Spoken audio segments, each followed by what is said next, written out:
수요 예배 때 예배를 이제 현장에서 들으신 분들도 있고 또 영상으로 들으신 분들도 있는데 그 예배 때는 그 씨 뿌리는 비유의 말씀이 아주 정확하죠. 그래서 예배는 씨를 뿌리는데 그 씨가 뭐라고 그랬죠? 말씀이라고 그랬죠. 말씀이 뿌려질 때 네 가지 밭의 비유가 있었다고 그랬죠. 길가에 뿌려지면 어떻게 된다고 그랬죠? 새가 와서 나 빼앗아 갔더라. 새는 뭐라고 그랬어요? 마귀. 그러니까 예배 현장 가운데 마귀도 역사합니까 안 합니까?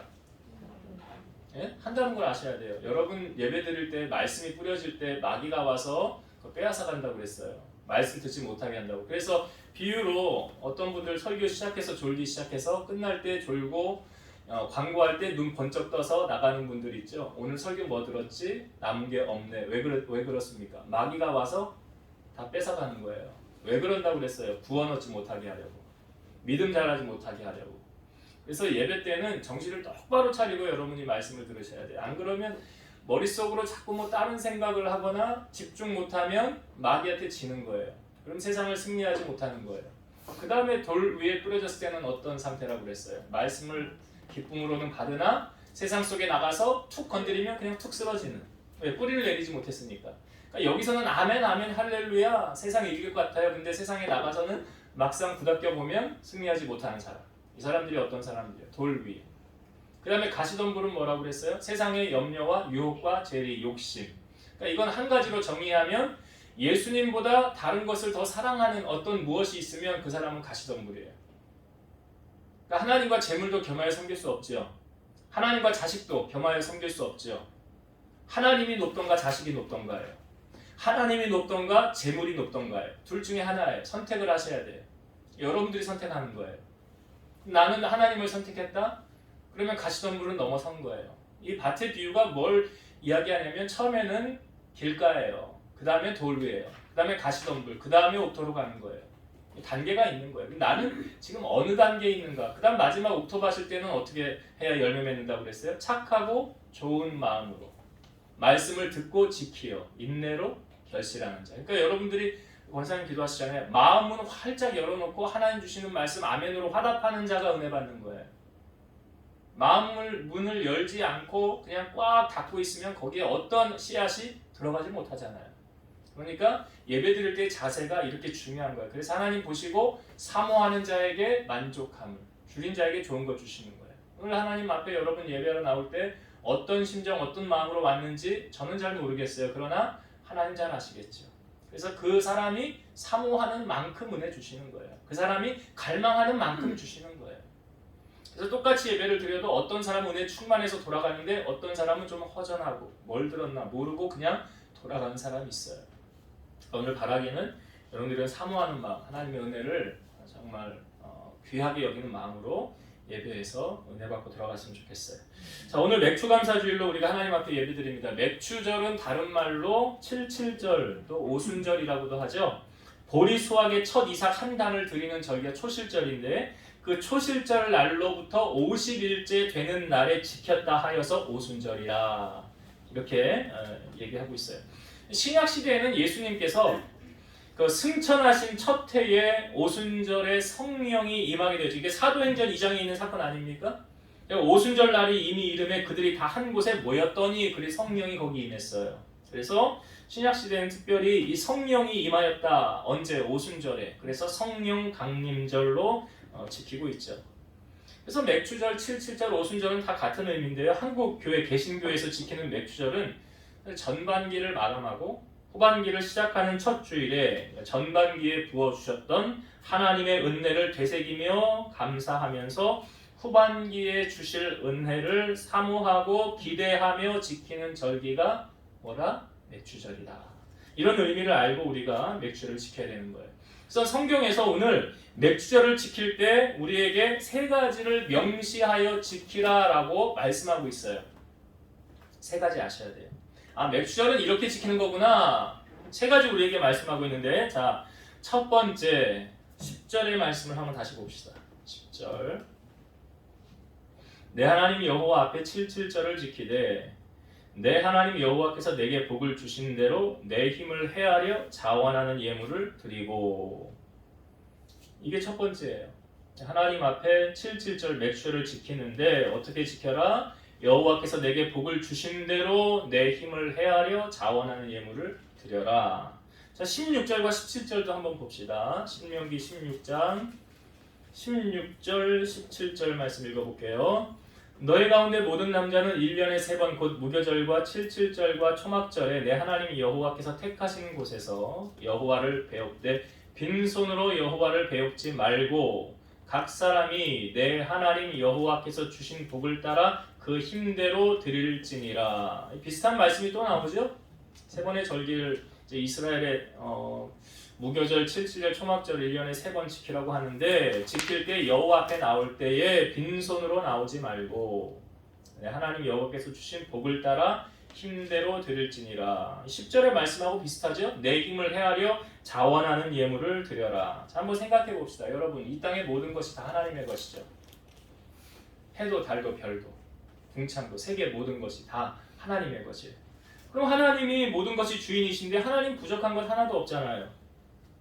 근데 그 하나님께서 왜 우리로 하여금 하나님 앞에 자원하는 예물을 드리라고 하신 것일까? 하나님 부족한 거 하나도 없는 그분께서 왜 그랬을까? 여러분, 남녀가 만나서 연애를 하면 서로 좋으니까 만나겠죠. 그럼 내가 상대방을 좋아한다는 건, 내가 사랑한다는 것을 무엇으로 증명할 수 있을까요? 여러분, 연애 해보셨잖아요. 그렇죠? 예. 생일 때 그냥 넘어가요? 안 넘어가죠. 무슨 기념일에 그냥 넘어가요? 우리 100일 됐어. 우리 1년 됐어. 그냥 넘어갑니까? 제가 언젠가 그 TV에서요, 그 연예인 그 세 분이 결혼하는 장면을 우연히 보게 됐어요. TV를 지켜봤는데, 보통 여러분 결혼식을 하다 보면 반지를 끼워주는데 신랑이 신부에게, 신부가 신랑에게 반지를 끼워주잖아요. 근데 제가 보면서 이 신랑이 저기 장모님에게 반지를 껴주는 걸 제가 봤어요. 그때 신부도 모르게 깜짝 이벤트를 하는 거예요. 처음에 저걸 보면서 저 너무 오버하는 거네. 너무 설정이 크네. 근데 이렇게 가만히 지켜보는데 뭐가 느껴지냐면 진정성이 느껴지는 거예요. 이 사람에게서. 그 남자에게서. 그럼 제가 속으로 저도 모르게 그런 말을 했다니까, 야, 저 녀석 참 괜찮네?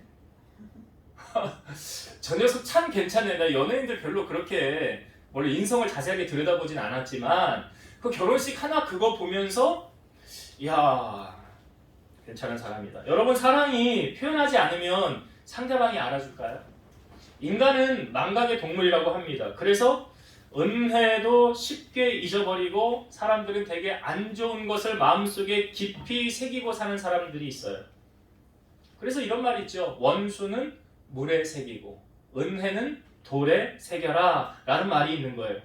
성경에도 보니까 하나님의 은혜를 기억하여 그 돌에 새기는 그런 성경이 우리에게 보여주고 있어요.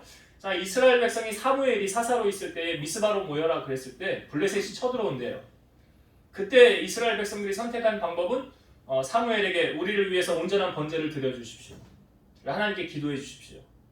그 위기 속에서 택한 게 뭐냐면 하나님의 도움을 선택했지요.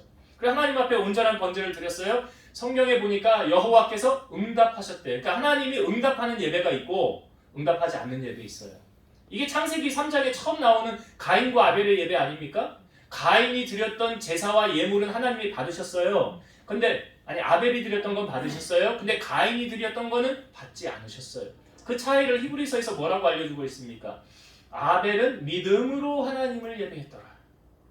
그럼 가인은 믿음으로 하지 않고 형식적으로 한 거예요. 그래서 히브리서 11장 6절에 보면 하나님께 나아가는 자는 반드시 그가 계신 것과 또한 그가 자기를 찾는 자들에게 상 주시는 이심을 뭐 해야 된다? 믿어야 할지니라. 그러니까 하나님이 지금 이 현장의 자리를 우리와 함께 하시고 내 예배를 받으신다는 이런 믿음으로 하나님을 예배하는 사람이 하나님이 온전한 받으시는 예배예요. 그래서 하나님이 그 예배에 그 사무엘이 했던 예배에 연락하셨더라. 그리고 그 다음에 어떻게 되었습니까? 하나님께서 블레셋의 큰 우레를 번개를 떨어뜨린 거죠. 그래서 블레셋이 패하게 되었죠. 자, 승리를 하고 난 다음에 사무엘상 7장 12절의 말씀. 사무엘이 돌을 취하여 미스바와 센 사이에 세워 이르되 여호와께서 여기까지 우리를 도우셨다 하고 그 이름을 에벤에셀이라 하니라. 돌을 취하여서 거기다 이름을 뭐로 정했대요? 에벤에셀. 뜻이 뭐래요? 여호와께서 여기까지 우리를 도우셨다. 그러니까 전쟁은 우리가 잘해서 이겼다는 거예요? 하나님이 도와서 이겼다는 거예요. 그걸 뭘로 기념했어요? 돌로. 돌을 세워서 기념한 거예요. 출애굽한 이스라엘 백성들이 홍해를 가른 사건은 아시죠? 홍해를 갈랐는데 그 12정탐꾼이 그 약속의 땅을 보고 와서 악평함으로 말미암아 40년 광야를 돌게 되었어요. 그 40년이 마치고 이제 가나안 땅, 약속의 땅에 들어갈 때 난관이 있었어요. 그 첫 번째 난관이 뭐였냐면 여리고성 전에 요단강을 건너가야 됐어요. 그 당시 요단강이 범람할 시기라고 그랬어요. 그래서 건너갈 수 없는 상황이 된 거죠. 근데 하나님께서 여호수아에게 말씀하시기를 법궤를 맨 제사장들이 발을 밟고 근리로 들어가면 요단강이 멈춰 서리라 그랬어요. 하나님의 말씀대로 순종하여서 법궤를 맨 제사장이 요단강을 발로 밟는 순간 어떻게 됐어요? 요단강이 멈춰서 섰어요. 벽을 이루었어요. 말도 안 되는 일이 일어난 거예요.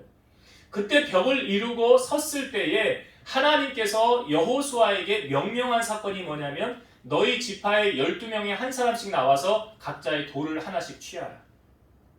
그 요단강에 있는 돌을 취하라는 거예요. 하나씩.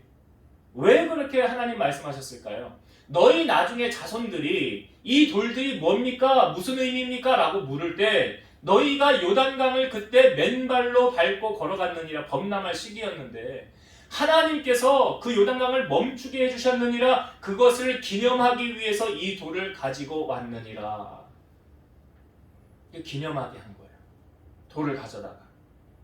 그러니까 이 요단강은 내가 잘해서 건너가는 것이 아니라는 거죠. 그러니까 그 제가 말씀드렸던 말씀을 요약하면 여호수아 4장 24절 이는 땅의 모든 백성에게 여호와의 손이 강하신 것을 알게 하며 너희가 너희 하나님 여호와를 항상 경외하게 하려 하심이라 하라. 그러니까 하나님의 손이 강하고 이 돌을 보면서 뭘 느끼라는 거예요? 여호와를 경외하라는 거예요.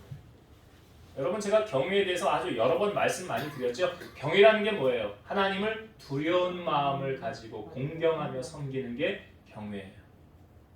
그러니까 하나님이 두려우면 하나님 앞에 함부로 하지 않아요. 어휴, 어떻게 함부로 할 수가 있어요? 우리가 여러분 살면서 사람들에게도 도움을 받으면 감사를 표현하는 것은 아주 당연한 이치죠. 근데 그 당연한 것을 하지 않는 사람들도 많아요. 근데 성경에 보면 하나님의 마음에 합한 사람이라고 칭함을 받았던 다윗. 그 다윗이 특별히 은혜를 베푸는 사건이 성경에 우리에게 소개를 하고 있어요. 왜냐하면 다윗이 빚을 졌기 때문에 그래요. 다윗이 은혜를 받았는데 그 은혜를 갚지 못했기 때문에 그 은혜를 갚는 사건이 성경이 우리에게 보여주고 있어요. 첫 번째가 어떤 사건이냐면 통일 왕국을 이룬 후에 다윗이 명령을 내립니다. 사울의 집에 아직도 살아남은 사람이 있느냐? 내가 요나단으로 말미암아 그 사람에게 은총을 베풀리라. 다윗이 요나단에게 받은 은혜가 크잖아요. 얼마나 요나단이 자기 몸처럼 다윗을 사랑했습니까? 전쟁터에서 죽었잖아요. 은혜를 갚을래도 갚을 수가 없잖아요. 그래서 다윗이 요나단으로 인하여 내가 은혜를 베풀고자 하노라. 사울의 집안에 살아남은 사람이나 찾아봐라. 그랬더니 요나단의 아들이 하나 있는데 이 전쟁통에 유모가 가다가 떨겨뜨려가지고 다리를 절게 되는 불구가 된 거예요.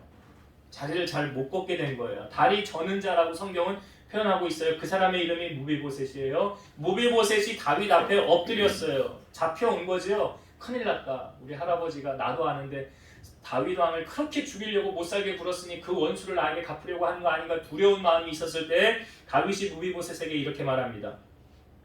무서워하지 말라. 내가 반드시 네 아버지 요나단으로 말미암아 너에게 은총을 베풀리라.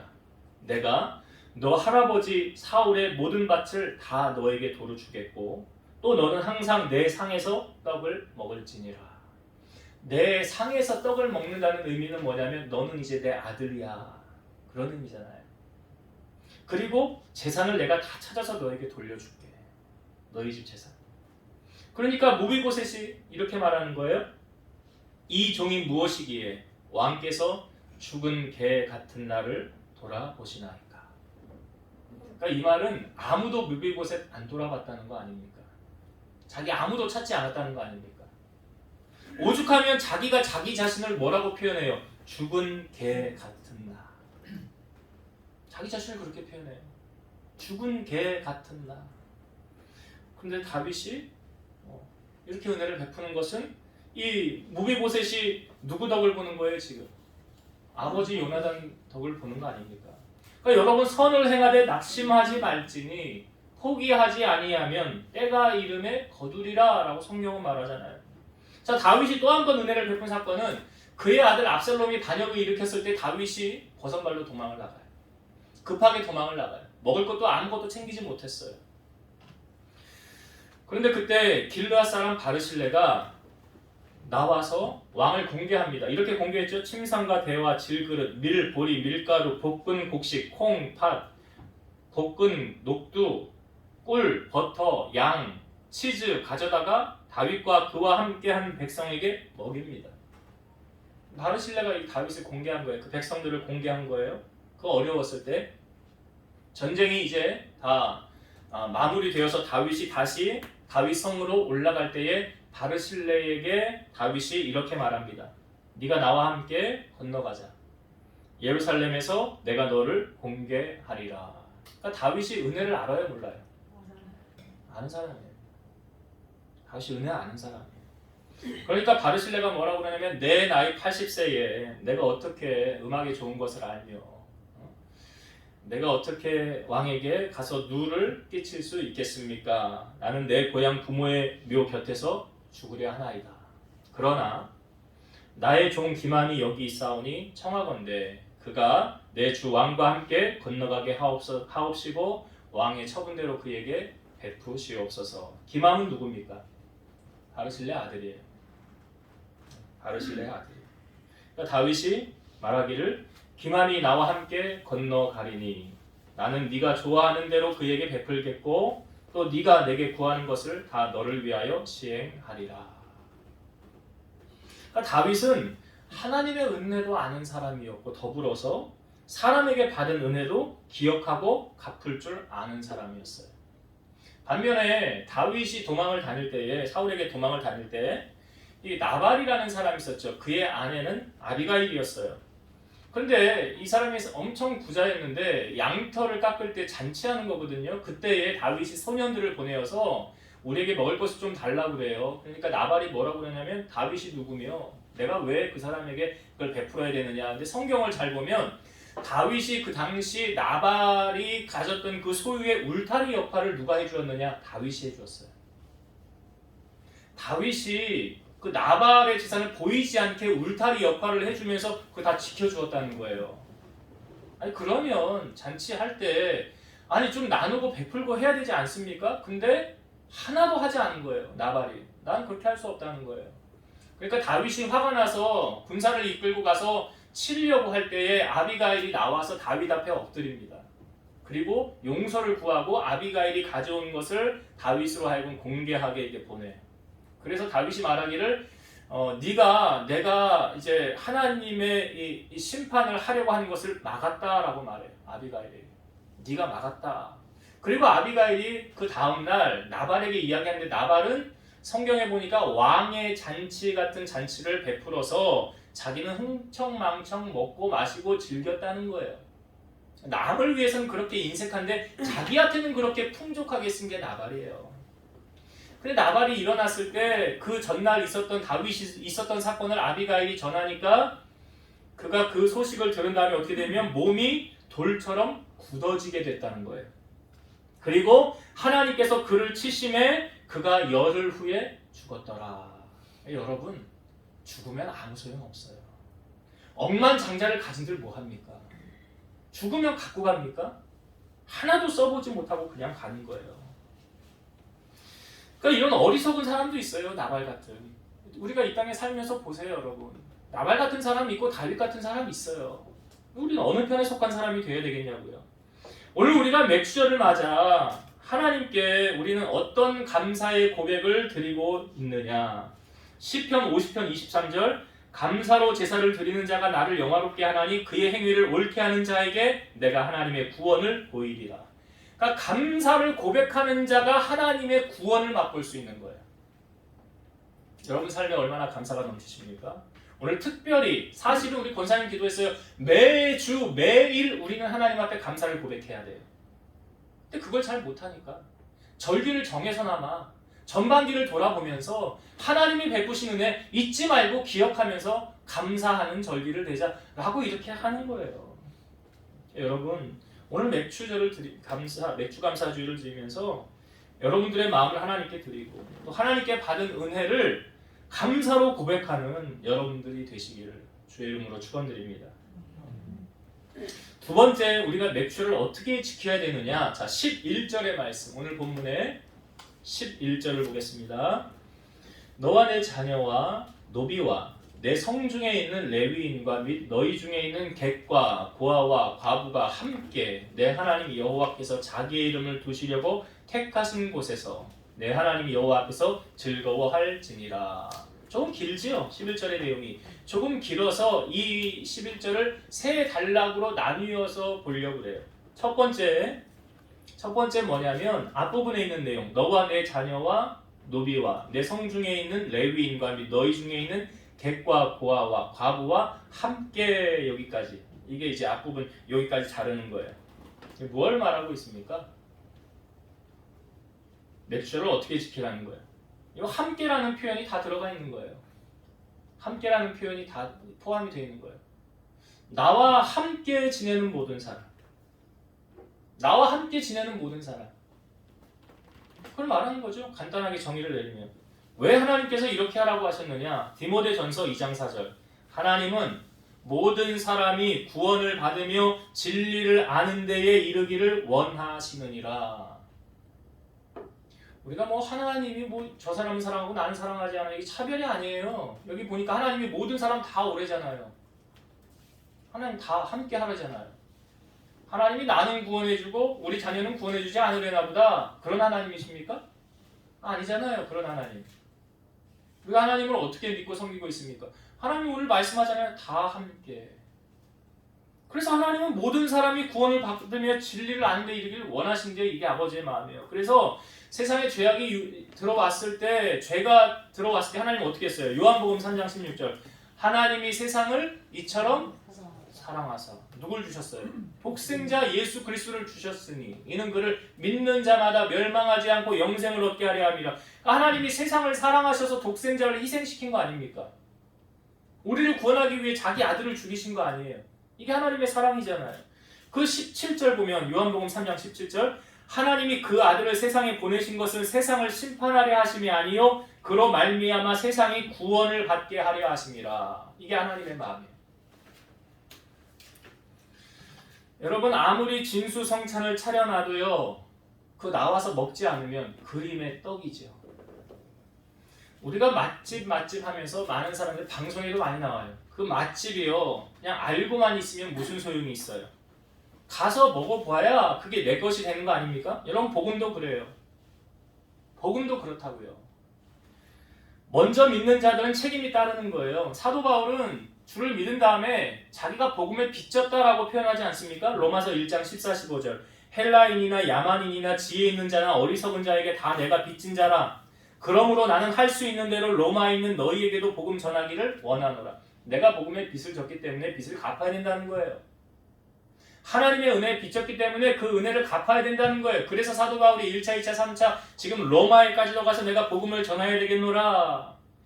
이 복음은 모든 믿는 자에게 구원을 주신 하나님의 능력이에요. 그러니까 여러분, 구원은 복음으로, 예수 그리스도의 소식으로 받는 거지 다른 방법으로 받는 게 아니에요. 복음에는 하나님의 의가 나타나서 믿음으로 믿음에 이르게 하나니, 그 다음 나오는 말씀이 뭐예요? 오직 의인은 믿음으로 말미암아 살리라. 오직 의인은 뭘로 살아요? 믿음으로 산다. 돈으로 산다 아니에요. 권력으로 산다 아니에요. 오직 의인은 뭘로 살아요? 믿음으로 산다.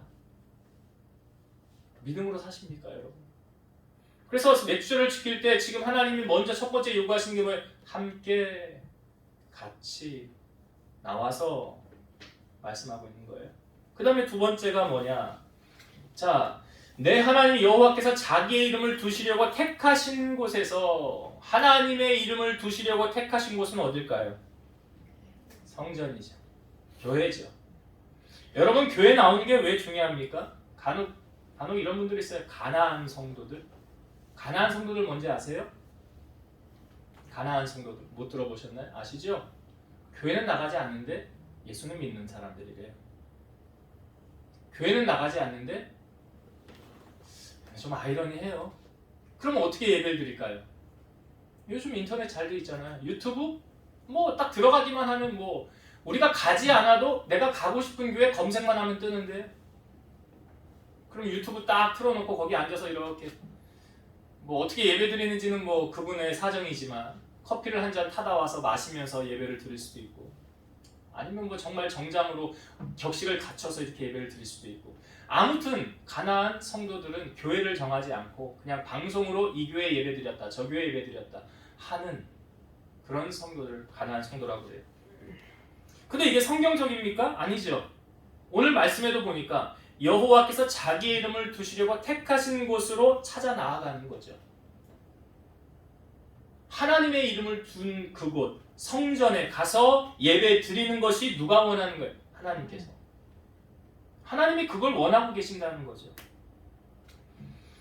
모세가요 이스라엘 백성들로 하여금 약속의 땅에 너희들 들어가거든 이렇게 하라라고 권면의 말을 준 게 있는데, 신명기에 나오는 말씀이에요. 너희가 약속의 땅에 들어가서 평생 지켜 행할 규례와 법도는 뭐냐? 우상을 타파하는 거고, 우상 타파 쉽게 말하면 하나님보다 더 사랑하는 거 있으면 안 돼요. 그 우상이에요. 그리고 자기 이름을 두시려고 택하신 곳으로 찾아 나아가서 너희 번제와 11조와 너희 소제와 서원제와 낙헌 예물과 거제와 소와 양과 첫 것을 가져다가 드리고, 하나님께서 너의 손으로 한 일에 복 주심으로 말미암아 너희와 너희 가족이 즐거워할지니라. 여기도 보니까 하나님께서 자기의 이름을 두시려고 택하신 곳으로 찾아 나아가서, 성전 나와야죠. 하나님이 하라고 한 거죠. 제가 설교 때 거듭 말씀을 드리지만 여러분 한 달만 교회 나오지 않고 예배드리지 않으면 그 사람 믿음이 바닥이라는 사실. 믿음 다 까먹어요. 신앙생활은 비탈길에 서 있는 공이라고 그랬잖아요. 비탈길에 공 딱 놓으면 그냥 서 있나요? 내려가죠. 그러니까 하나님께서 그걸 아시니까 우리에게 뭐라고 말씀하시는 거예요? 성전에 나와서 예배해라. 하나님 그걸 아시는 거예요. 모르시지 않아요. 우리 너무나 잘 아세요. 그래서 주일 성수는 목숨을 걸고서라도 지켜야 된다. 실제로 광야 생활할 때 만나를 내릴 때 하나님 만나 어떻게 내려주시는지 아시잖아요. 월요일부터 금요일까지는 하루, 토요일에는 이틀치. 왜? 주일은 성수, 주일 성수하라고.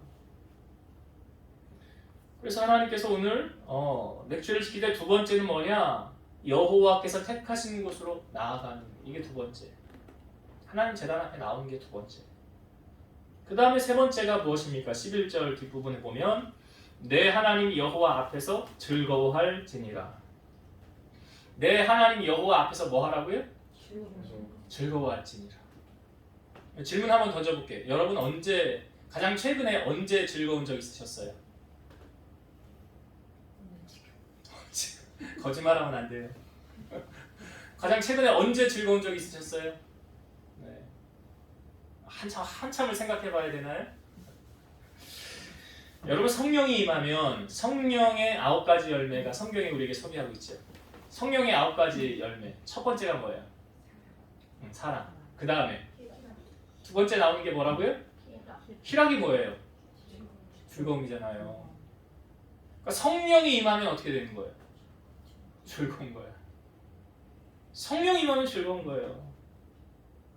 여러분 세상은 우리에게 참 기쁨을 주지 않습니다. 그것이 우리에게 만족을 주는 것 같지만 그렇지 않아요. 정말 면품백 백화점 가서 귀한 돈 주고 면품백 하나 사왔어요. 딱 사놓고 그거를 계속 보면은 그 안에서 주는 그 기쁨이 내 안에 계속 날까요?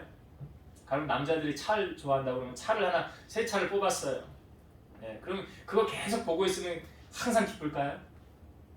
글쎄 좀 갈 수는 있겠죠. 그 기쁨이. 그러나 영원하지는 않아요. 세상이 주는 기쁨과 하나님이 주는 기쁨은 다릅니다. 느헤미야가 성벽을 재건하고 난 후에 그 안식일에 이렇게 명령했어요. 이날은 주의 성일이니 근심하지 말라. 여호와로 인하여 기뻐하는 것이 너희의 힘이니라. 여호와로 인하여 기뻐하는 것이 너희의 힘이니라. 그리고 뒷부분에 보면 느헤미야 12장 43절 이날에 무리가 큰 제사를 드리고 심히 즐거워하였으니 이는 하나님이 크게 즐거워하게 하셨습니다.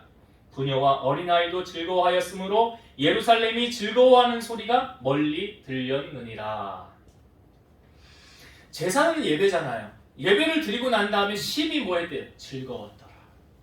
그러니까 여러분 예배 드리고 난 다음에 내 안에 기쁨이 없다면 아직 하나님 은혜가 임하지 않은 거예요. 예배 드리고 난 다음에 내 심령에 기쁨이 있으면 성령께서 내게 기쁨을. 오늘 느헤미야 보세요. 심히 즐거워해서 이는 하나님이 크게 즐거워하게 하셨습니다. 누가 즐거워하게 하셨대요? 하나님. 오늘 맥주를 지키면서 뭐라고 하나님 말씀하십니까? 내 하나님 여호와 앞에서 즐거워할지니라. 하나님이 그 즐거움을 주신다는 거예요. 여러분 한나가 아이를 못 낳았을 때 분인나가 엄청 못살게 굴었죠. 식음을 전폐하고 늘 울면서 지냈죠. 근데 그가 하나님 앞에 서원해서 기도했을 때 엘리 제사장이 와서 뭐라고 그럽니까? 그러니까 한나가 기도할 때 부르짖어 기도하진 않았어요. 입만 빠끔빠끔 했는데 뭐라고 봤습니까? 엘리가 너 왜 술 취해서 교회에 와서 그러고 있냐? 그래. 저 술 취한 거 아니에요. 내 마음이 괴로워서 하나님 앞에 내 심정을 통한 거예요. 그러니까 엘리가 이렇게 말하죠. 너의 구한 것을 하나님이 들어 응답하시기를 원하노라 라고 말해요. 그리고 평안히 가라. 그때 한나가 이렇게 말합니다. 당신의 여종이 당신께 은혜 있기를 원합니다. 근데 그 다음에 나오는 구절이 중요한 구절이에요. 가서 먹고 얼굴에 다시는 근심빛이 없더라. 얼굴에 다시는 근심빛이 없더라. 역시 혹시 여러분 교회 나올 때 얼굴에 여러분 근심빛이 있었습니까? 그럼 오늘 분명히 성경이 말하죠. 예배를 통해서 은혜가 임하면 근심이 사라지고 주님이 주시는 기쁨과 즐거움이 회복되어진다는 거예요. 뭘 통해서? 예배를 통해서. 하나님이 그 마음을 우리에게 부어주신다는 거예요. 잠언 17장 22절 마음의 즐거움은 양약이라도 심령의 근심은 뼈를 마르게 하느니라. 그러니까 내 마음이 즐거우면 얼굴에 그 즐거움이 나타나요. 며칠 전에 우리 아림이가요. 금요일날 아침에 엘리베이터를 타는데 뭐라고 그러냐면 나한테 엘리베이터 내려서 사람이 누가 타고 있었어요. 아빠는 왜 이렇게 차에서 흥얼흥얼거려? 뭐가 그렇게 기분이 좋아? 그래서 저도 모르게 그랬는데요. 저는 그렇게 기쁘게 살아요. 저는 그렇게 즐겁게 살아요. 하나님이 내게 주시는 기쁨이 있으니까, 즐거움이 있으니까. 여러분 찬송가에도 마음속에 근심 있는 사람 어떻게 하래요? 주 예수 앞에 다 아뢰어라 그러잖아요. 성경에 어디에 우리로 하여금 염려하라 근심하라는 말씀이 어디 있어요? 예수님 말씀하셨잖아요. 너희 마음에 근심하지 말라. 하나님을 믿으니 또 나를 믿으라. 근심하지 말라. 그리고 하나님이 우리를 향한 하나님 뜻이 뭐예요? 세 가지. 항상 기뻐하라 했잖아. 기뻐하라. 얼굴에 항상 미소를 띠고 기쁘고 즐겁게 살라는 거 아닙니까? 그러니까 오늘 맥주를 통해서 하나님 우리가 이렇게 하나님 앞에 예배하면 뭘 회복시켜 주십니까? 즐거움을, 기쁨을 회복시켜 주시는 거예요. 이렇게 맥주를 지켜라라고 말씀하고 있고 마지막으로 세 번째 12절의 말씀 오늘 본문 자 신명기 16장 12절 봅니다. 너는 애굽에서 종 되었던 것을 기억하고 이 규례를 지켜 행할지니라. 너는 애굽에서 종 되었던 것을 뭐하라? 기억하라. 여러분 사람들은 살면서요 좋은 추억이 있고 아픈 추억이 있어요. 그러니까 누구나 좋은 추억은 오랫동안 간직하고 싶어 해요. 그러나 아픈 추억은 간직하고 싶지 않아요. 그러면 자 이스라엘 백성들이 애굽에서 종 살았던 것은 좋은 추억이에요? 아픈 추억이에요? 아픈 추억인데 왜 하나님 기억하라고 그랬을까요? 얼마나 힘들었느냐. 출애굽기 2장 23절 여러 해 후에 애굽 왕은 죽었고 이스라엘 자손은 고된 노동으로 말미암아 탄식하며 부르짖으니 그 고된 노동으로 말미암아 부르짖는 소리가 하나님께 상달된지라. 얼마나 괴롭혔으면 애굽 사람이 얼마나 힘들게 했으면 탄식하며 부르짖습니까? 그 탄식하며 부르짖는 그 고된 노동으로 말미암아 힘든 거죠. 몸이 자유가 없는 거고. 그 노동으로 말미암아 하나님께 부르짖는 소리가 상달되었더라. 그러니까 이거 추억하고 싶지 않은 거예요. 이스라엘 백성은. 근데 왜 하나님은 그 애굽에서 종살이 했던 것을 너희들 잊지 말아라 라고 하셨을까? 그 의미가 뭘까요? 왜? 애굽에 이스라엘 백성들이 있었을 때 자유가 있었습니까? 없었습니까? 자유가 없었죠. 자유가 있었으면 노동 안 하죠. 자유가 없었죠. 그럼 눈 뜨면 노역이 기다리고 있는 거예요. 그러면 아마 내일 세상 끝이 왔으면 좋겠네. 내일 나 눈 안 떴으면 좋겠네. 그런데 이 히브리 노예들이 어떻게 해방이 되었습니까? 이들이 어떻게 출애굽하게 되었죠? 모세라는 지도자를 하나님이 세워서 바로에게 가서 10가지 재앙을 나타내고 마지막 자기 아들 죽고 나니까 두 손 두 발 든 거죠. 너희들 여기서 나가라. 그런 거죠. 그래서 홍해를 가르고 이제 광야 생활이 시작된 거예요. 자, 이들의 힘과 노력으로 해방되었습니까? 아니면 전적인 하나님 은혜로 해방되었습니까? 그러니까 하나님께서 이스라엘 백성들로 하여금 애굽에서 종되었던 것을 기억하라는 말은 하나님 은혜 잊지 마라. 하나님 은혜 잊지 말아라. 신명기 8장 19, 20절 네가 만일 네 하나님 여호와를 잊어버리고 다른 신들을 따라 그들을 섬기며 그들에게 절하면 내가 너희에게 증거하노니 너희가 반드시 멸망할 것이라. 여호와께서 너희 앞에서 멸망시키신 민족들 같이 너희도 멸망하리니 이는 너희가 너희 하나님 여호와의 소리를 청종하지 아니함이니라. 그러니까 하나님 원하시는 게 뭐냐? 잊지 말아라. 나를 잊지 말라. 내가 베푼 은혜를 잊지 말라는 거예요. 경제적인 어려움에서 여러분 해결된 적이 있습니까? 인간관계에서 오는 어려움에서 벗어난 적이 있습니까? 육신의 질병을 치유받은 적이 있습니까? 또는 취업, 진학, 진로, 결혼, 가정 문제 어떻게 해결함을 받고 내가 여기까지 오게 되었습니까? 내 힘과 내 노력으로 여기까지 왔습니까? 아니면 하나님의 은혜로 오늘 내가 여기까지 와서 살아가고 있습니까? 그걸 말하는 거예요. 하나님의 은혜로 내가 지금 여기 서 있습니다. 하나님의 은혜 아니고는 답이 없습니다. 그 은혜로 인하여 내가 여기까지 오게 되었습니다. 라는 것을 하나님은 잊지 말아라 라고 말씀하시는 거예요. 우리가 잊어서는 안 돼요. 그 하나님을 떠나서도 안 돼요. 그것을 기억하면서 오늘 맥주절을 지키라 라고 말씀하고 있는 거예요. 말씀을 정리하고 마치겠습니다. 오늘 맥주절을 우리가 어떻게 지켜야 되는지 주신 말씀을 통하여 우리가 살펴보았어요. 첫 번째는 모든 만물의 주인 되시는 하나님. 하나님은 하나도 부족한 것이 없으신 분이세요. 그런데 왜 예물을 드리라고 하셨을까요? 그것도 네가 헤아려서 내가 준 복을 받은 것을 기념하여서 헤아려서 예물을 드려라 라고 하나님이 요구하시는 것은 네가 나에게 내가 준 복을 받았으면 그거 뭐 하라는 거예요? 표시하라는 거 아니에요? 네가 나에게 복을 받았으면 내가 준 복을 네가 받았다고 인정한다면 내게 드려라. 여러분 자녀들이 뭐 장성해서 이제 직장 생활을 하고 그러면 첫 월급으로 뭘 사다 줍니까? 예전에 뭐 빨간 내로 그때는 그런 게 귀했잖아요. 그러니까 왜 그렇게 하는 겁니까? 부모님 은혜 기억하고 잊지 않겠다는 거잖아요. 마찬가지로 우리가 하나님의 은혜. 그래서 하나님께서 그것을 요구하시는 것은 하나님의 거지가 아니에요. 돈이 없어서가 아니에요. 하나님이 원하시는 건 뭐예요? 너 마음 내가 좀 보길 원해. 그거잖아요. 왜요? 물질이 있는 곳에 뭐가 있어요? 마음이 있는 거예요. 그 마음을 하나님 보기를 원하셔서 그렇게 하셨던 거예요. 두 번째, 맥주절은 모든 사람이 성전에 나와서 하나님 앞에서 즐거워하는 거라. 모든 사람. 시편 30편 11절 주께서 나의 슬픔을 변하여 내게 춤이 되게 하시며 나의 베옷을 벗기고 기쁨으로 띠띠우셨나이다. 나의 슬픔을 변하여 기쁨이 되게 하신 분이 누구시래요? 하나님이세요. 내 근심을 물러가게 하시고 기쁨을 주시는 분이 하나님이시래요. 그래서 여호와로 인하여 기뻐하는 것이 너희의 힘이라고 하였고 하나님께서 주시는 기쁨, 세상과 비교할 수 없는 그 은혜가 오늘 맥주절에 여러분 삶 가운데 임하기를 원하고요. 마지막으로 애굽의 종 되었던 것을 기억하라. 이스라엘 백성들에게는 아픈 추억이에요. 왜 기억하라고 그랬을까요? 너희가 어떻게 애굽에서 나오게 되었니? 너의 힘으로 나왔니? 아니죠. 오늘 우리가 이 자리에서 하나님 예배할 수 있는 것 하나님 은혜잖아요. 다른 거 어떤 거 없잖아요.